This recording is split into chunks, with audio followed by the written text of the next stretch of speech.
Hallelujah hallelujah hallelujah. ਪ੍ਰਭੂ ਯਿਸੂ ਮਸੀਹ ਦੇ ਨਾਮ ਵਿੱਚ ਸਾਰਿਆਂ ਨੂੰ ਜੈ ਮਸੀਹ ਦੀ। ਮੈਂ ਧੰਨਵਾਦ ਕਰਦੀ ਹਾਂ ਪ੍ਰਭੂ ਦਾ ਕਿ ਪ੍ਰਭੂ ਨੇ ਮੈਨੂੰ ਇੱਥੇ ਖੜਾ ਹੋਣ ਦਾ ਫਜ਼ਲ ਬਖਸ਼ਿਆ। ਇਸ ਲਾਇਕ ਅਸੀਂ ਖੁਦ ਨਹੀਂ ਹੁੰਦੇ, ਪਰਮੇਸ਼ਵਰ ਸਾਨੂੰ ਲਾਇਕ ਬਣਾਉਂਦਾ ਹੈ। ਹਾਲੇਲੂਇਆ ਪਰਮੇਸ਼ਵਰ ਨੇ ਮੈਨੂੰ ਬਚਪਨ ਤੋਂ ਚੁਣਿਆ ਹੋਇਆ। ਮੈਂ ਪਰਮੇਸ਼ਵਰ ਦੀ ਬਹੁਤ ਸ਼ੁਕਰਗੁਜ਼ਾਰ ਹਾਂ ਕਿ ਮੈਨੂੰ ਬਚਪਨ ਤੋਂ ਹੀ ਪਰਮੇਸ਼ਵਰ ਨੇ ਆਪਣੀ ਮਹਿਮਾ ਦੇ ਲਈ ਚੁਣਿਆ ਹੋਇਆ ਹੈ। ਕਹਿੰਦੇ ਸੱਦੇ ਹੋਏ ਤਾਂ ਬਹੁਤ ਨੇ, ਪਰ ਚੁਣੇ ਹੋਏ ਥੋੜੇ ਨੇ। ਪਰ ਸੱਦੇ ਹੋਏ ਲਾਸਟ ਦੇ ਅੰਤ ਦੇ ਦਿਨਾਂ ਦੇ ਵਿੱਚ ਵਚਨ 'ਚ ਇਹ ਵੀ ਲਿਖਿਆ ਕਿ ਚੁਣੇ ਹੋਏ ਵੀ ਅੰਤ ਦੇ ਦਿਨਾਂ 'ਚ ਭਰਮਾਏ ਜਾਣਗੇ। ਹਾਲੇਲੂਇਆ ਇਸ ਲਈ ਚੁਣੇ ਹੋਏ ਵੀ ਇੰਨੇ ਖੁਸ਼ ਨਾ ਹੋਣ, ਕਿਉਂਕਿ ਲਾਸਟ ਦੇ ਦਿਨਾਂ ਦੇ ਵਿੱਚ ਚੁਣੇ ਹੋਏ ਵੀ ਭਰਮਾਏ ਜਾ ਸਕਦੇ ਆ ਕਿਸੇ ਵੀ ਟਾਈਮ। ਕਿਉਂਕਿ ਹੁਣ ਵੀ ਖਿਸਕ ਜਾਂਦੇ ਆ, ਜਦੋਂ ਪਰਮੇਸ਼ਵਰ ਤੋਂ ਆਸ਼ੀਸ਼ ਲੈ ਜਾਂਦੇ ਆ ਤਾਂ ਬਾਅਦ ਵਿੱਚ ਉਹ ਪਿੱਛੇ ਹਟ ਜਾਂਦੇ ਆ, ਫਿਰ ਦੁਬਾਰਾ ਆਉਂਦੇ ਆ, ਫਿਰ ਉਹਨਾਂ ਨੂੰ ਤੌਬਾ ਕਰਨੀ ਪੈਂਦੀ ਆ। ਹਾਲੇਲੂਇਆ ਇਸ ਲਈ ਸਾਨੂੰ ਡਾਵਾਡੋਲ ਨਹੀਂ ਹੋਣਾ ਚਾਹੀਦਾ, ਪਰਮੇਸ਼ਵਰ ਦੇ ਵਿੱਚ ਬਣੇ ਰਹਿਣ ਦੀ ਲੋੜ ਆ। ਮੈਂ ਬਚਪਨ ਤੋਂ ਜਦੋਂ ਮਸੀਹ ਦੇ ਵਿੱਚ ਸੀਗੀ, ਮੈਨੂੰ ਬਹੁਤ ਰੁਕਾਵਟਾਂ ਪੈਂਦੀਆਂ ਸੀਗੀਆਂ। ਮੈਨੂੰ ਨਹੀਂ ਸੀ ਪ੍ਰਭੂ ਦੀ ਸੇਵਕਾਈ ਦੇ ਵਿੱਚ ਅੱਗੇ ਵਧਣ ਦਿੰਦੇ। ਪਰ ਇੱਥੇ ਮੇਰੇ ਬੂਆ ਜੀ ਬੈਠੇ ਆ, ਫੁੱਫੜ ਜੀ ਬੈਠੇ ਆ, ਉਹਨਾਂ ਨੂੰ ਸਾਰਾ ਪਤਾ ਆ, ਉਹ ਮੇਰੇ ਫੈਮਿਲੀ 'ਚੋਂ ਹੀ ਨੇ। ਉਹਨਾਂ ਦੇ ਨਾਲ ਮੈਂ ਚਰਚ ਜਾਂਦੀ ਹੁੰਦੀ ਸੀਗੀ ਛੋਟੀ ਹੁੰਦੀ। ਮੇਰੀ ਗਵਾਹੀ ਬਹੁਤ ਵੱਡੀ ਆ, ਪਰ ਸਮਾਂ ਘੱਟ ਹੋਣ ਦੇ ਕਰਕੇ ਮੈਂ ਹੌਲੀ ਹੌਲੀ ਤੁਹਾਨੂੰ ਸਭ ਕੁਝ ਦੱਸਦੀ ਜਾਵਾਂਗੀ। ਤੇ ਮੈਂ ਬਾਈਬਲ ਸਟੱਡੀ ਕੀਤੀ ਆ ਪੰਜਾਬ ਬਾਈਬਲ ਕਾਲਜ ਤੋਂ। ਮੈਂ ਬਚਪਨ ਤੋਂ ਹੀ ਪਰਮੇਸ਼ਵਰ ਦੇ ਵਿੱਚ ਜੁੜੀ ਹੋਈ ਹਾਂ। ਬਪਤਿਸਮਾ ਮੇਰਾ ਹੋ ਚੁੱਕਿਆ ਆ ਛੋਟੀ ਹੁੰਦੀ ਤੋਂ ਹੀ। ਤੇ ਪਰਮੇਸ਼ਵਰ ਦਾ ਮੈਂ ਬਹੁਤ ਬਹੁਤ ਧੰਨਵਾਦ ਕਰਦੀ ਹਾਂ ਕਿ ਪਰਮੇਸ਼ਵਰ ਨੇ ਮੈਨੂੰ ਆਪਣੀ ਮਹਿਮਾ ਦੇ ਲਈ ਚੁਣਿਆ। ਵਚਨ ਦੱਸਦਾ, ਕਹਿੰਦੇ ਜਵਾਨੀ ਦੇ ਦਿਨਾਂ 'ਚ ਆਪਣੇ ਸਿਰਜਣਹਾਰ ਨੂੰ ਚੇਤੇ ਰੱਖ। ਮੈਂ ਪਰਮੇਸ਼ਵਰ ਦਾ ਧੰਨਵਾਦ ਕਰਦੀ ਹਾਂ ਕਿ ਮੇਰੀ ਸੋਚ ਸਮਝ, ਮੇਰਾ ਦਿਮਾਗ ਜਿਹੜਾ ਆ ਪਰਮੇਸ਼ਵਰ ਦੇ ਵੱਲ ਲੱਗਿਆ ਆ। ਔਰ ਮੈਂ ਇਹੀ ਦੁਆ ਕਰਦੀ ਹਾਂ ਪਰਮੇਸ਼ਵਰ ਦੇ ਅੱਗੇ ਕਿ ਮੇਰੀ ਜਿਹੜੀ ਸੋਚ ਆ, ਮੇਰਾ ਧਿਆਨ ਆ ਜਿਹੜਾ, ਉਹ ਪ੍ਰੋਪਰ ਪਰਮੇਸ਼ਵਰ ਦੇ ਵੱਲ ਹੀ ਲੱਗਿਆ ਰਹੇ। ਹਾਲੇਲੂਇਆ ਵਚਨ ਦੱਸਦਾ, ਕਹਿੰਦੇ ਜਿਹੜੇ ਪਰਮੇਸ਼ਵਰ ਦੇ ਵੱਲ ਤੱਕਦੇ ਨੇ ਉਹ ਕਦੇ ਸ਼ਰਮਿੰਦਾ ਨਹੀਂ ਹੁੰਦੇ। ਹਾਲੇਲੂਇਆ ਅਸੀਂ ਵਚਨ ਦੇ ਵਿੱਚੋਂ ਦੇਖਾਂਗੇ। ਅੱਜ ਸਾਰਿਆਂ ਨੂੰ ਪਤਾ ਹੈ ਕਿ ਫਸਟ ਮੰਥ ਦਾ ਮਹੀਨੇ ਦਾ ਜਿਹੜਾ ਫਸਟ ਵੀਕ ਆ, ਉਹਦੇ ਵਿੱਚ ਆਪਾਂ ਕੀ ਕਰਦੇ ਹਾਂ? ਪ੍ਰਭੂ ਭੋਜ ਕਰਦੇ ਹਾਂ, ਯਾਦ ਰੱਖਦੇ ਹਾਂ ਪ੍ਰਭੂ ਯਿਸੂ ਮਸੀਹ ਦੀ ਕੁਰਬਾਨੀ ਨੂੰ ਯਾਦ ਰੱਖਦੇ ਹਾਂ। ਜਿਸ ਦਿਨ ਉਹ ਰਾਤ ਫੜਵਾਇਆ ਗਿਆ, ਸਾਨੂੰ ਉਸ ਚੀਜ਼ ਨੂੰ ਜਿਹੜਾ ਪ੍ਰਭੂ ਯਿਸੂ ਮਸੀਹ ਨੇ ਆਪਣੇ ਚੇਲਿਆਂ ਦੇ ਨਾਲ ਕਰਿਆ ਸੀ, ਉਹ ਸਾਨੂੰ ਵੀ ਕਿਹਾ ਗਿਆ ਹੈ ਕਿ ਜਿੱਦਾਂ ਮੈਂ ਕਰਦਾ ਤੁਸੀਂ ਵੀ ਕਰੋ, ਮੇਰੀ ਯਾਦਗਿਰੀ ਦੇ ਲਈ ਇਦਾਂ ਕਰਿਆ ਕਰੋ। ਹਾਲੇਲੂਇਆ ਆਈ ਅਸੀਂ ਵਚਨ ਦੇ ਵਿੱਚੋਂ ਦੇਖਾਂਗੇ।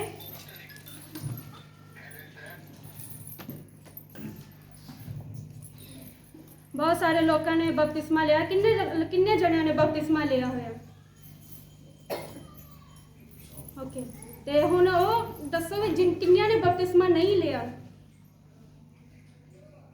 ਓਕੇ, ਜਦ ਤੱਕ ਸਮਝ ਪ੍ਰੋਪਰ ਨਹੀਂ ਆਉਂਦੀ ਬਪਤਿਸਮਾ ਨਹੀਂ ਲੈ ਸਕਦੇ। ਜਦੋਂ ਸਮਝ ਆ ਜਾਂਦੀ ਹੈ ਕਿ ਹਾਂ ਸਾਨੂੰ ਪਰਮੇਸ਼ਵਰ ਹੀ ਸਾਡੀ ਮੰਜ਼ਿਲ ਆ, ਪਰਮੇਸ਼ਵਰ ਹੀ ਸਾਡੀ ਆਸ ਆ, ਫਿਰ ਅਸੀਂ ਖੁਦ ਆਪਣਾ ਮਨ ਬਣਾ ਲੈਂਦੇ ਹਾਂ ਕਿ ਅਸੀਂ ਬਪਤਿਸਮਾ ਲੈਣਾ ਆ।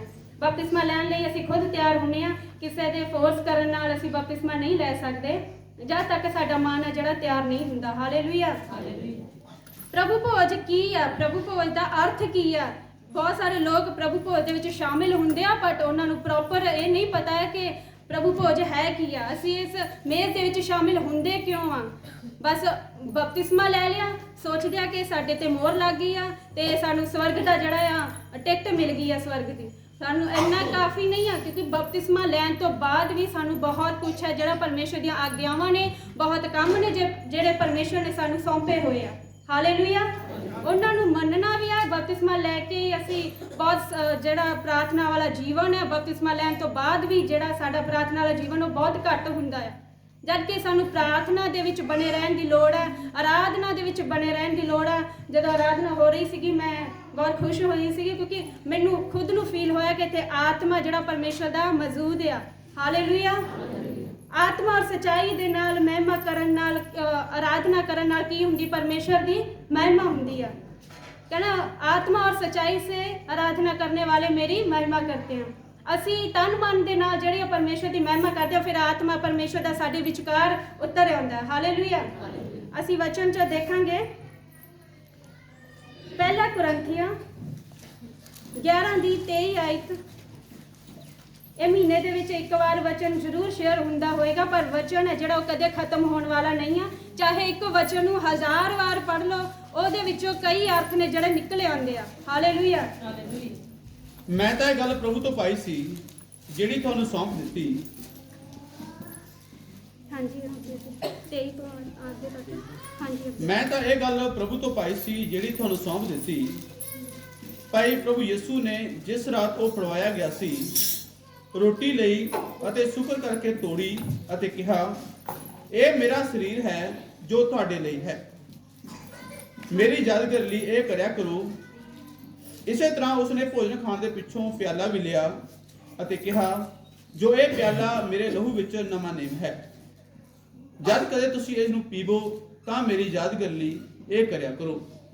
ਕਿਉਂਕਿ ਜਦ ਕਦੇ ਤੁਸੀਂ ਇਹ ਰੋਟੀ ਖਾਓ ਅਤੇ ਪਿਆਲਾ ਪੀਵੋ ਤਾਂ ਤੁਸੀਂ ਪ੍ਰਭੂ ਦੀ ਮੌਤ ਦਾ ਪ੍ਰਚਾਰ ਕਰਦੇ ਰਹਿੰਦੇ ਹੋ। ਹਾਲੇਲੂਇਆ। ਇਸ ਵਚਨ ਪੜ੍ਹੇ ਜਾਣ ਤੇ ਪਰਮੇਸ਼ਰ ਤੁਹਾਨੂੰ ਬਰਕਤ ਦੇਵੇ। ਪਰਮੇਸ਼ਰ ਦਾ ਵਚਨ ਬਹੁਤ ਗਹਿਰਾਈ ਦੇ ਵਿੱਚ ਜਾ ਕੇ ਸਮਝਣ ਦੀ ਲੋੜ ਆ, ਕਿਉਂਕਿ ਵਚਨ ਨੂੰ ਪੜ੍ਹਨਾ ਇੱਕ ਅਲੱਗ ਗੱਲ ਹੈ, ਵਚਨ ਨੂੰ ਗਹਿਰਾਈ ਦੇ ਵਿੱਚ ਸਮਝਣਾ ਇੱਕ ਅਲੱਗ ਗੱਲ ਆ। ਹਾਲੇਲੂਇਆ। ਜਿਹੜਾ ਬੰਦਾ ਇੰਟਰਸਟ ਰੱਖਦਾ ਹੈ ਕਿ ਮੈਂ ਵਚਨ ਹੀ ਪੜ੍ਹਨਾ, ਵਚਨ ਦੀ ਗਹਿਰਾਈ 'ਚ ਜਾਣਾ, ਉਹਦਾ ਜਿਹੜਾ ਦਿਮਾਗ ਆ ਫ੍ਰੀ ਕਰਨਾ ਚਾਹੀਦਾ ਤਾਂ ਜੋ ਪਰਮੇਸ਼ਰ ਦਾ ਵਚਨ ਹੈ ਜਿਹੜਾ ਪ੍ਰੋਪਰ ਸਮਝ ਸਕੇ। ਕਿਉਂਕਿ ਦਿਮਾਗ ਹੈ ਜਿਹੜਾ, ਆਪਣਾ ਸਰੀਰ ਆ ਜਿਹੜਾ, ਇਹ ਦੁਨੀਆ ਦੇ ਕੰਮਾਂ ਦੇ ਵਿੱਚ ਜ਼ਿਆਦਾ ਰੁੱਝਿਆ ਹੋਇਆ ਆ। ਹਾਲੇਲੂਇਆ। ਤੇ ਪਰਮੇਸ਼ਰ ਨੂੰ ਟਾਈਮ ਆ ਜਿਹੜਾ ਬਹੁਤ ਘੱਟ ਮਿਲਦਾ ਆ। ਅਸੀਂ ਦੇਖਦੇ ਹਾਂ ਇੱਥੇ ਪੌਲਸ ਰਸੂਲ ਕਹਿ ਰਿਹਾ ਕਿ ਨਹੀਂ, ਕਿਉਂਕਿ ਇਹ ਬਾਤ ਮੁਝੇ ਪ੍ਰਭੂ ਸੇ ਪਹੁੰਚੀ। ਇਹ ਪੌਲਸ ਨੂੰ ਗੱਲ ਪਹੁੰਚੀ, ਅੱਗੇ ਸਾਡੇ ਤੱਕ ਵੀ ਪਹੁੰਚ ਚੁੱਕੀ ਆ। ਅੱਜ ਅਸੀਂ ਵੀ ਇਸ ਗੱਲ ਦਾ ਕੀ ਕਰ ਰਹੇ ਹਾਂ, ਪ੍ਰਚਾਰ ਕਰ ਰਹੇ ਹਾਂ। और मैंने तुम्हें भी पहुंचा दी कि प्रभु यीशु ने जिस रात वह पकड़वाया गया रोटी ली और धन्यवाद करके उसे तोड़ी और ये मेरी देह है, और कहा, ये मेरी देह है जो तुम्हारे लिए है, मेरे स्मरण के लिए यही किया करो। प्रभु यीशु मसीह कह रहे ने, कहते मेरी यादगिरी दे लई ये करया करो, मैनू याद रखिया करो, मेरे स्मरण के लिए यही किया करो।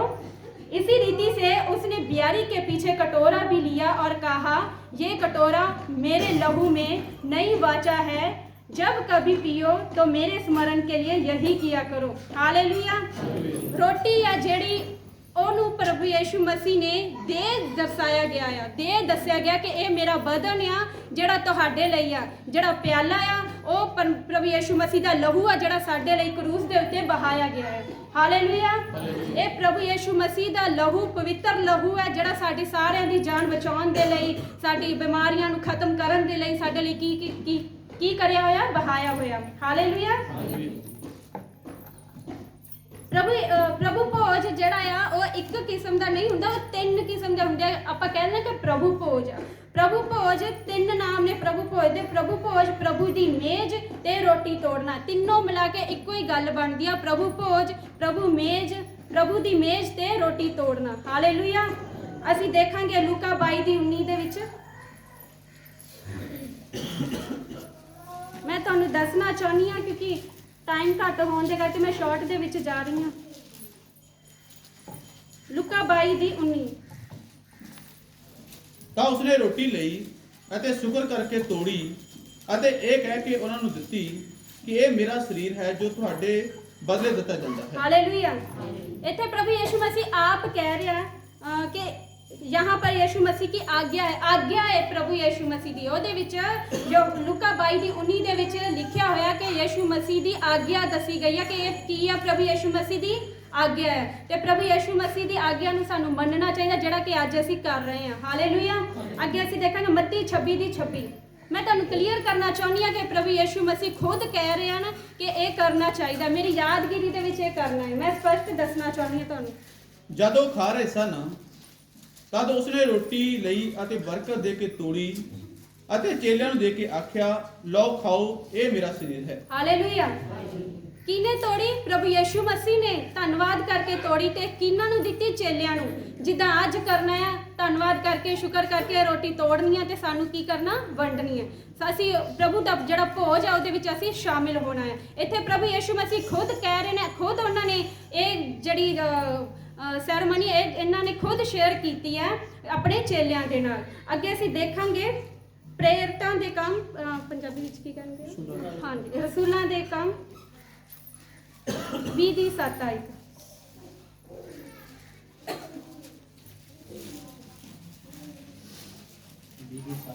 ਹਾਂਜੀ। हालेलुया। सप्ताह के पहले दिन जब हम रोटी तोड़ने के लिए इकट्ठे हुए तो पौलुस ने जो दूसरे दिन चले जाने पर था उनसे बातें की और आधी रात तक बातें करता रहा। ਹਾਲੇਲੂਇਆ। हालेलुया। ਇੱਥੇ ਵੀ ਕਹਿੰਦੇ ਸप्ताह ਦਾ ਪਹਿਲਾ ਦਿਨ ਕਿਹੜਾ ਜਿਹੜਾ ਅੱਜ ਇੱਥੇ बैठे हैं। हालेलुया। सप्ताह के पहले दिन जब हम रोटी तोड़ने के लिए इकट्ठे होने जब यीशु मसीह ਦਾ ਵਚਨ ਦਾਦਾ ਕਹਿੰਦੇ ਜਦ ਕਦੇ ਤੁਸੀਂ ਇਕੱਠੇ ਹੁੰਦੇ ਹੋ ਮੇਰੇ स्मरण ਦੇ ਲਈ एक करिया करो। हालेलुया।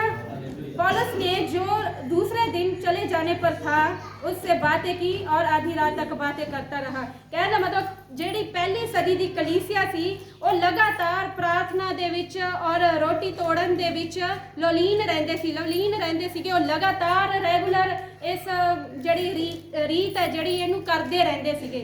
ਪਰ ਅੱਜ ਦੇ ਸਮੇਂ ਦੇ ਵਿੱਚ ਬਹੁਤ ਸਾਰੇ ਲੋਕ ਨੇ ਜਿਹੜੇ ਪ੍ਰਭੂ ਭੋਜ ਦੇ ਟਾਈਮ ਪਹਿਲੇ ਐਤਵਾਰ ਜਿਹੜਾ ਮਹੀਨੇ ਦਾ ਪਹਿਲਾ ਐਤਵਾਰ ਹੁੰਦਾ ਉਹ ਨਹੀਂ ਉਹਦੇ ਵਿੱਚ ਸ਼ਾਮਿਲ ਹੁੰਦੇ। ਬਹੁਤ ਸਾਰੇ ਲੋਕ ਨੇ ਜਿਹੜੇ ਮਿਸ ਕਰ ਦਿੰਦੇ ਨੇ, ਉਹਨਾਂ ਨੂੰ ਧਿਆਨ ਨਹੀਂ ਰਹਿੰਦਾ, ਉਹਨਾਂ ਨੂੰ ਇਹ ਨਹੀਂ ਪਤਾ ਹੁੰਦਾ ਕਿ ਅੱਜ ਐਤਵਾਰ ਆ। ਕੁਝ ਲੋਕ ਪੁੱਛਦੇ ਆ ਕਿ ਅੱਜ ਕਿਹੜਾ ਦਿਨ ਆ। ਹਾਲੇਲੂਇਆ। ਸਾਨੂੰ ਜਿਹੜਾ ਪਰਮੇਸ਼ਵਰ ਨੂੰ ਪਹਿਲ ਦੇਣ ਦੀ ਲੋੜ ਆ, ਬਾਕੀ ਕੰਮ ਸਾਰੇ ਹੁੰਦੇ ਰਹਿਣੇ ਆ। ਪਰਮੇਸ਼ਵਰ ਨੂੰ ਪਹਿਲ ਦੇਣ ਦੀ ਲੋੜ ਆ, ਪਰਮੇਸ਼ਵਰ ਨੂੰ ਆਪਾਂ ਉੱਚੇ ਲੈਵਲ ਤੇ ਰੱਖਣਾ ਆ। ਹਾਲੇਲੂਇਆ। ਤਾਂ ਪ੍ਰਭੂ ਯੀਸ਼ੂ ਮਸੀਹ ਸਾਨੂੰ ਉੱਚਾ ਕਰੇਗਾ। ਹਾਲੇਲੂਇਆ। ਇਹ ਯੀਸ਼ੂ ਮਸੀਹ ਦੇ ਦੁਆਰਾ ਇੱਕ ਵਿਧੀ ਠਹਿਰਾਈ ਗਈ ਆ ਜਿਹੜੀ ਆਗਿਆ ਹੀ ਆ। ਤੇ ਜਦੋਂ ਅਸੀਂ ਇਸ ਰੀਤ ਨੂੰ ਕਰਦੇ ਆ ਤਾਂ ਅਸੀਂ ਪ੍ਰਭੂ ਦੇ ਪ੍ਰੇਮ ਨੂੰ ਯਾਦ ਰੱਖਦੇ ਆ। ਜਦੋਂ ਇਸ ਗੱਲ ਨੂੰ ਕਰਦੇ ਆ ਤਾਂ ਕੀ ਕਰਦੇ? ਅਸੀਂ ਪ੍ਰਭੂ ਯੀਸ਼ੂ ਮਸੀਹ ਦੇ ਪ੍ਰੇਮ ਨੂੰ ਯਾਦ ਰੱਖਦੇ ਆ। ਹਾਲੇਲੂਇਆ। ਯਿਸੂ ਨੇ ਕਿਹਾ ਮੇਰੀ ਯਾਦਗਿਰੀ ਲਈ ਇਹ ਕਰਿਆ ਕਰੋ। ਤਾਂ ਅਸੀਂ ਉਹਦੇ ਦੁੱਖ ਉਠਾਏ ਜਾਣ ਨੂੰ, ਉਹਦੇ ਮੁਰਦਿਆਂ ਵਿੱਚ ਜੀ ਉੱਠਣ ਨੂੰ ਅਤੇ ਉਸਦੇ ਦੁਆਰਾ ਆਉਣ ਨੂੰ ਜਦੋਂ ਅਸੀਂ ਪ੍ਰਭੂ ਭੋਜ ਵਿੱਚ ਹਿੱਸਾ ਲੈਂਦੇ ਆ ਤਾਂ ਯਾਦ ਰੱਖਦੇ ਆ। ਉਹਦੇ ਦੁੱਖ ਉਠਾਏ ਜਾਣ ਨੂੰ, ਉਹਦੇ ਦੁਬਾਰਾ ਵਾਪਸ ਆਉਣ ਨੂੰ ਤੇ ਮੁਰਦਿਆਂ ਵਿੱਚੋਂ ਜੀ ਉੱਠਣ ਨੂੰ ਕੀ ਕਰਦੇ ਆ? ਅਸੀਂ ਚੇਤੇ ਰੱਖਦੇ ਆ। ਉਹਦੀ ਅਸੀਂ ਕੁਰਬਾਨੀ ਨੂੰ ਨਹੀਂ ਭੁੱਲਦੇ। ਜਦੋਂ ਵੀ ਇਹ ਕਰਦੇ ਆ ਅਸੀਂ ਕੀ ਕਰਦੇ ਆ? ਉਹਦੀ ਕੁਰਬਾਨੀ ਨੂੰ ਯਾਦ ਰੱਖਦੇ ਆ। ਹਾਲੇਲੂਇਆ। ਮੈਂ ਤੁਹਾਨੂੰ ਦੱਸ ਦਿੰਨੀ ਆ ਕਿ ਜੋ ਬਹੁਤ ਸਾਰੇ ਲੋਕ ਨੇ ਜਿਹੜੇ ਉਹ ਕਹਿੰਦੇ ਆ ਕਿ ਇਹ ਮਹੀਨੇ ਦਾ ਪਹਿਲਾ ਐਤਵਾਰ ਹੀ ਹੁੰਦਾ ਹੈ। ਕੋਈ ਕਹਿੰਦਾ ਆ ਕਿ ਚੇਲਿਆਂ ਦੇ ਪੈਰ ਧੋਣ ਤੋਂ ਬਾਅਦ ਇਹ ਹੁੰਦਾ ਆ। ਕੋਈ ਕੁਝ ਕਹਿੰਦਾ, ਕੋਈ ਕੁਝ ਕਹਿੰਦਾ। ਪਰ ਇਹਦਾ ਕੋਈ ਵੀ ਪ੍ਰਭੂ ਯੀਸ਼ੂ ਮਸੀਹ ਨੇ ਨਿਯੁਕਤ ਸਮਾਂ ਨਹੀਂ ਠਹਿਰਾਇਆ। ਕੋਈ ਨਿਯੁਕਤ ਸਮਾਂ ਨਹੀਂ ਪੱਕਾ ਕਰਿਆ ਹੋਇਆ ਕਿ ਇਹ ਦਿਨ ਆ ਜਾਂ ਇਹ ਟਾਈਮ ਆ। ਇਹ ਵਚਨ 'ਚ ਦੱਸਿਆ ਕਹਿੰਦਾ ਜਦੋਂ ਕਦੇ ਤੁਸੀਂ ਇਕੱਠੇ ਹੁੰਦੇ ਹੋ ਤਾਂ ਮੇਰੀ ਯਾਦ ਦੇ ਵਿੱਚ ਇਹ ਕਰਿਆ ਕਰੋ। ਜਦੋਂ ਕਦੇ ਅਸੀਂ ਇਕੱਠੇ ਹੋਣਾ ਉਹਦੀ ਪ੍ਰਭੂ ਯੀਸ਼ੂ ਮਸੀਹ ਦੀ ਯਾਦ ਦੇ ਵਿੱਚ ਇਹ ਕਰਨਾ ਆ। ਇਹਦਾ ਕੋਈ ਨਿਯੁਕਤ ਕੋਈ ਪੱਕਾ ਸਮਾਂ ਨਹੀਂ ਆ। ਪ੍ਰਭੂ ਯੀਸ਼ੂ ਮਸੀਹ ਨੇ ਇਹਦੇ ਵਿੱਚ ਕੋਈ ਬੰਦਸ਼ ਨਹੀਂ ਪਾਈ ਆ। ਕੋਈ ਵੀ ਇਹਦੇ ਵਿੱਚ ਬੰਦਸ਼ ਨਹੀਂ ਆ। ਪ੍ਰਭੂ ਯੀਸ਼ੂ ਮਸੀਹ ਨੂੰ ਚੇਤੇ ਰੱਖਣਾ ਜਦੋਂ ਕਦੇ ਅਸੀਂ ਇਕੱਠੇ ਹੁੰਦੇ ਕਦੇ ਵੀ ਕਰ ਸਕਦੇ ਹਾਂ। ਹਾਲੇਲੂਇਆ। ਪਰ ਹਰੇਕ ਚਰਚ ਦੇ ਵਿੱਚ ਮਹੀਨੇ ਦਾ ਜਿਹੜਾ ਪਹਿਲਾ ਐਤਵਾਰ ਆ, ਕੁਝ ਚਰਚਾਂ ਦੇ ਵਿੱਚ ਮੈਂ ਦੇਖਿਆ ਆ ਉਹ ਦੋ ਐਤਵਾਰਾਂ ਵੀ ਕਰਦੇ ਆ। ਸਾਡੇ ਜਿਹੜਾ ਸਮਰਾਲਾ ਚਰਚ ਦੇ ਵਿੱਚ ਉਹ ਲਾਸਟ ਸੰਡੇ ਹੁੰਦਾ ਸੀਗਾ, ਪਰ ਇੱਥੇ ਫਸਟ ਸੰਡੇ ਆ। ਇਹਦਾ ਕੋਈ ਵੀ ਨਿਯੁਕਤ ਸਮਾਂ ਨਹੀਂ ਹੈ। ਕਿਸੇ ਵੀ ਟਾਈਮ ਕਿਸੇ ਵੀ ਦਿਨ ਰੱਖ ਸਕਦੇ ਆ। ਹਾਲੇਲੂਇਆ। ਅੱਗੇ ਕਰੰਥੀਆਂ 27 ਆਇਤ ਨੂੰ ਪੜ੍ਹੋ। ਪਹਿਲਾ ਕਰੰਥੀਆਂ 27 ਆਇਤ 11 ਦੀ 27। ਮੈਂ ਤਾਂ ਇਹ ਗੱਲ ਪ੍ਰਭੂ ਤੋਂ ਪਾਈ ਸੀ। ਨਹੀਂ 27 ਆਇਤ 27। ਇਸ ਕਰਕੇ ਕੋਈ ਅਯੋਗਤਾ ਨਾਲ ਇਹ ਰੋਟੀ ਖਾਵੇ ਅਥਵਾ ਪ੍ਰਭੂ ਦਾ ਪਿਆਲਾ ਪੀਵੇ ਸੋ ਪ੍ਰਭੂ ਅਤੇ ਸਰੀਰ ਅਤੇ ਲਹੂ ਦਾ ਦੋਸ਼ੀ ਹੋਵੇਗਾ। ਹਾਲੇਲੂਇਆ। ਪਰ ਮਨੁੱਖ ਆਪਣੇ ਆਪ ਨੂੰ ਪਰਖੇ ਅਤੇ ਉਹ ਇਸ ਰੋਟੀ ਵਿੱਚੋਂ ਖਾਵੇ ਅਤੇ ਪਿਆਲੇ ਵਿੱਚੋਂ ਪੀਵੇ। ਜਿਹੜਾ ਖਾਂਦਾ ਅਤੇ ਪੀਂਦਾ ਹੈ ਜੇ ਉਹ ਸਰੀਰ ਦੀ ਜਾਂਚ ਨਾ ਕਰੇ ਤਾਂ ਆਪਣੇ ਉੱਤੇ ਡੰਡ ਲਾ ਕੇ ਖਾਂਦਾ ਪੀਂਦਾ। ਹਾਲੇਲੂਇਆ। ਹਾਲੇਲੂਇਆ। ਦਿਨ ਭਰ ਚ ਬਹੁਤ ਸਾਰੀਆਂ ਗਲਤੀਆਂ ਹੁੰਦੀਆਂ, ਬਹੁਤ ਸਾਰੇ ਪਾਪ ਹੁੰਦੇ ਆ, ਬਹੁਤ ਸਾਰੀ ਛੋਟੀ ਛੋਟੀ ਗੱਲ ਦੇ ਵਿੱਚ ਸਾਡੇ ਤੋਂ ਝੂਠ ਬੋਲੇ ਜਾਂਦੇ ਆ। ਤਰ੍ਹਾਂ ਦੀਆਂ ਗੱਲਾਂ ਜਿਹੜੀਆਂ ਸਾਡੀ ਜ਼ਿੰਦਗੀ ਦੇ ਵਿੱਚ ਹੋ ਜਾਂਦੀਆਂ ਨੇ, ਪਰ ਆਪਾਂ ਜਿਹੜਾ ਆਪਾਂ ਧਿਆਨ 'ਚ ਨਹੀਂ ਰੱਖਦੇ। ਵਚਨ ਪ੍ਰਭੂ ਦਾ ਜਿਹੜਾ ਭਵਨ ਆ ਉਹਦੇ ਵਿੱਚ ਕਹਿੰਦੇ ਚੌਕਸੀ ਦੇ ਨਾਲ ਪੈਰ ਧਰਨਾ। ਵਚਨ ਦੱਸਦਾ ਹੈ ਕਹਿੰਦੇ ਜਦ ਤੂੰ ਮੇਰੇ ਭਵਨ ਦੇ ਵਿੱਚ ਜਾਵੇਂ ਤਾਂ ਚੌਕਸੀ ਨਾਲ ਕੀ ਕਰ? ਤਾਂ ਵਚਨ ਮੇਜ਼ ਦੇ ਵਿੱਚ ਸ਼ਾਮਿਲ ਹੋਣਾ ਕੋਈ ਸੌਖੀ ਗੱਲ ਆ? ਵਚਨ ਦੇ ਵਿੱਚ ਮੇਜ਼ ਦੇ ਵਿੱਚ ਸ਼ਾਮਿਲ ਹੋਣਾ ਉਹਦੇ ਲਈ ਆ ਜਿਹੜਾ ਆਪਣਾ ਮਨ ਆ ਜਿਹੜਾ ਸਾਫ਼ ਰੱਖਣਾ ਚਾਹੀਦਾ ਆ। ਕਿਉਂਕਿ ਜਦੋਂ ਸਾਨੂੰ ਮਨ ਫਰਾਉਣਾ ਤੇ ਫਿਰ ਬਪਤਿਸਮਾ ਲੈਣ ਤੋਂ ਬਾਅਦ ਮਨ ਫਰਾਇਆ ਤੇ ਫਿਰ ਕੀ ਹੁੰਦਾ? ਫਿਰ ਮੇਜ਼ ਦੇ ਵਿੱਚ ਸ਼ਾਮਿਲ ਹੋ। ਬਪਤਿਸਮਾ ਤੋਂ ਬਿਨਾਂ ਆਪਾਂ ਮੇਜ਼ ਦੇ ਵਿੱਚ ਸ਼ਾਮਿਲ ਨਹੀਂ ਹੋ ਸਕਦੇ। ਮੈਂ ਸਮਰਾਲਾ ਚਰਚ ਦੇ ਵਿੱਚ ਜਦੋਂ ਦੇਖਿਆ ਬਿਨਾਂ ਬਪਤਿਸਮਾ ਲਏ ਵੀ ਖੜੇ ਹੁੰਦੇ ਸੀ ਕਿਉਂਕਿ ਉਹਨਾਂ ਨੂੰ ਨਹੀਂ ਸੀ ਪਤਾ। ਉਹਨਾਂ ਨੂੰ ਦੱਸਿਆ ਜਾਂਦਾ ਸੀਗਾ ਕਿ ਸਾਨੂੰ ਨਹੀਂ ਸੀ ਪਤਾ ਕਿ ਉਹਨਾਂ ਨੇ ਬਪਤਿਸਮਾ ਨਹੀਂ ਲਿਆ ਹੋਇਆ। ਜਦੋਂ ਮੇਲ ਦੇ ਵਿੱਚ ਸ਼ਾਮਿਲ ਹੋਏ, ਪਹਿਲਾਂ ਉਹਨਾਂ ਨੂੰ ਸਮਝਾਇਆ, ਉਹ ਕਹਿੰਦੇ ਅਸੀਂ ਵੀ ਇਹਦੇ ਵਿੱਚ ਸ਼ਾਮਿਲ ਹੋਣਾ। ਅਸੀਂ ਕਿਹਾ ਵੀ ਪਹਿਲਾਂ ਮਨ ਫਿਰਾਓ, ਫਿਰ ਬਪਤਿਸਮਾ ਲਓ, ਫਿਰ ਤੁਹਾਨੂੰ ਸਮਝ ਲੱਗੇਗਾ ਕਿ ਇਹ ਕੀ ਹੈ। ਬਹੁਤ ਸਾਰੇ ਲੋਕ ਨੇ ਜਿਹੜੇ ਇਸ ਨੂੰ ਲੈਣਾ ਚਾਹੁੰਦੇ ਆ ਪਰ ਬਪਤਿਸਮਾ ਲੈਣਾ ਨਹੀਂ ਚਾਹੁੰਦੇ। ਮੈਂ ਪਰਮੇਸ਼ਰ ਦਾ ਧੰਨਵਾਦ ਕਰਦੀ ਹਾਂ ਕਿ ਪਰਮੇਸ਼ਰ ਨੇ ਮੈਨੂੰ ਬੁੱਧੀ ਦਿੱਤੀ ਆ ਕਿ ਮੈਂ ਉਹਦੇ ਵਚਨ ਨੂੰ ਸਮਝ ਸਕਦੀ ਹਾਂ। ਮੈਂ ਪਰਮੇਸ਼ਰ ਤੋਂ ਤੁਹਾਡੇ ਲਈ ਵੀ ਮੈਂ ਆਸ਼ੀਸ਼ ਮੰਗਦੀ ਹਾਂ ਕਿ ਪਰਮੇਸ਼ਰ ਤੁਹਾਨੂੰ ਬੁੱਧੀਮਾਨ ਬਣਾਵੇ, ਸਮਝ ਦੇਵੇ ਤੇ ਵਚਨ ਪੜਨ ਵਾਲਾ, ਪ੍ਰਾर्थना ਕਰਨ ਵਾਲਾ जीवन देवे। हालेलुया। इसलिए जो कोई अनुचित रीति से प्रभु की रोटी खाए और उसके कटोरे में से पिए, वह प्रभु की देह और लहू का अपराधी ठहरेगा।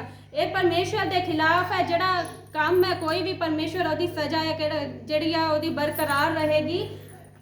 इसलिए मनुष्य अपने आप को जांच ले कि हम इसी रीति से इस रोटी में से खाएं और इस कटोरे में से पिए। ਸਾਨੂੰ ਆਪਣੇ ਆਪ ਨੂੰ ਜਾਂਚਣ ਦੀ ਲੋੜ ਆ, ਆਪਣੇ ਆਪ ਨੂੰ ਅੰਦਰੋਂ ਦੇਖਣ ਦੀ ਲੋੜ ਆ, ਕਿਤੇ ਅਸੀਂ ਕੋਈ ਪਾਪ ਤਾਂ ਨਹੀਂ ਕਰਿਆ, ਕੋਈ ਗਲਤੀ ਤਾਂ ਨਹੀਂ ਕਰੀ, ਕਿਉਂਕਿ ਇਸ ਮੇਜ਼ ਦੇ ਵਿੱਚ ਸ਼ਾਮਿਲ ਹੋਣਾ ਕੋਈ ਸੌਖੀ ਗੱਲ ਨਹੀਂ ਆ। ਆਪਣੇ ਮਨ ਨੂੰ ਪਰਮੇਸ਼ਰ ਦੇ ਸਾਹਮਣੇ ਹਲੀਮ ਦੀਨ ਕਰਨ ਦੀ ਲੋੜ ਆ। ਸਾਰੀਆਂ ਜਿਹੜੀਆਂ ਚਿੰਤਾਵਾਂ ਨੇ ਉਹ ਅਲੱਗ ਰੱਖਣ ਦੀ ਲੋੜ ਆ। ਜਿਹੜਾ ਤਨ ਮਨ ਆਪਣਾ ਪਰਮੇਸ਼ਰ ਦੇ ਵੱਲ ਲਗਾਉਣ ਦੀ ਲੋੜ ਆ। ਆਪਾਂ ਆਪਣੇ ਘਰਾਂ ਨੂੰ ਛੱਡ ਕੇ, ਪਰਿਵਾਰਾਂ ਨੂੰ ਛੱਡ ਕੇ ਇੱਥੇ ਆਏ। ਜੇ ਸਾਡਾ ਧਿਆਨ ਹੀ ਮਨ ਹੀ ਪਰਮੇਸ਼ਰ ਦੇ ਵੱਲ ਨਾ ਲੱਗਿਆ ਤਾਂ ਇੱਥੇ ਆਉਣਾ ਸਾਡਾ ਕੀ ਆ, ਵਿਅਰਥ ਆ। ਫਿਰ ਇੱਥੇ ਆਇਆ ਨਹੀਂ ਆਇਆ ਕੋਈ ਫਾਇਦਾ ਨਹੀਂ ਆ, ਕਿਉਂਕਿ ਜਿਹੜਾ ਇੱਥੇ 2-3 ਘੰਟੇ ਦਾ ਜਿਹੜਾ ਟਾਈਮ ਆ ਉਹ ਸਾਨੂੰ ਕੀ ਆ, ਪੂਰੇ ਮਨ ਤੋਂ ਪਰਮੇਸ਼ਰ ਨੂੰ ਦੇਣਾ ਚਾਹੀਦਾ ਆ। ਹਾਲੇਲੂਇਆ। ਬਾਕੀ ਘਰੇ ਜਾਂਦੇ ਵੈਸੇ ਤਾਂ ਪਤਾ ਹੀ ਹੈ, ਚਰਚ ਤੋਂ ਬਾਹਰ ਜਾਂਦੇ ਹੀ ਉਦਾਂ ਹੀ ਹੋ ਜਾਂਦੇ ਆ ਜਿੱਦਾਂ ਹੁੰਦੇ ਆ ਲੋਕ। ਹਾਲੇਲੂਇਆ। क्योंकि जो कोई खाते पीते समय प्रभु की देह को ना पहचाने, वह इस खाने और पीने से अपने ऊपर दंड लाता है। ਕਹਿੰਦੇ ਜੇ ਆਪਣੇ ਆਪ ਨੂੰ ਨਾ ਜਾਂਚੀਏ, ਨਾ ਆਪਣੇ ਆਪ ਨੂੰ ਪਰਖੀਏ ਤਾਂ ਕੀ ਕਰਦੇ ਆ ਆਪਾਂ? ਜੇ ਇਸ ਭੋਜ ਦੇ ਵਿੱਚ ਸ਼ਾਮਿਲ ਹੋ ਜਾਂਦੇ ਆ ਤਾਂ ਕੀ ਆ? ਪਰਮੇਸ਼ਰ ਦੀ ਸਜ਼ਾ ਹੈ ਜਿਹੜੀ ਸਾਡੇ ਤੇ ਆ ਸਕਦੀ ਆ। ਹਾਲੇਲੂਇਆ। ਪਰਮੇਸ਼ਰ ਕਿਸੇ ਦਾ ਪੱਖਪਾਤ ਨਹੀਂ ਕਰਦਾ। ਹਾਲੇਲੂਇਆ।